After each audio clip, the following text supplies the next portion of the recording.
नूह अलैहिस्सलाम की कहानी कुरान में एक अहम मकाम रखती है। अल्लाह ने नूह को अपनी कौम की हिदायत के लिए भेजा। उन्होंने अपनी कौम को अल्लाह की इबादत की दावत दी, लेकिन ज्यादातर लोगों ने इनकार किया। नूह ने अल्लाह के हुक्म से एक बड़ी कश्ती बनाई।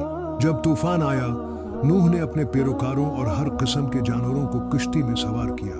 तूफान ने जमीन को ढांप लिया और सिर्फ नूह और उसके साथ ही बच गए। ये वाकया अल्लाह की कुदरत और अजाब की निशानी है। नूह की कहानी हमें सब्र और ईमान की अहमियत सिखाती है।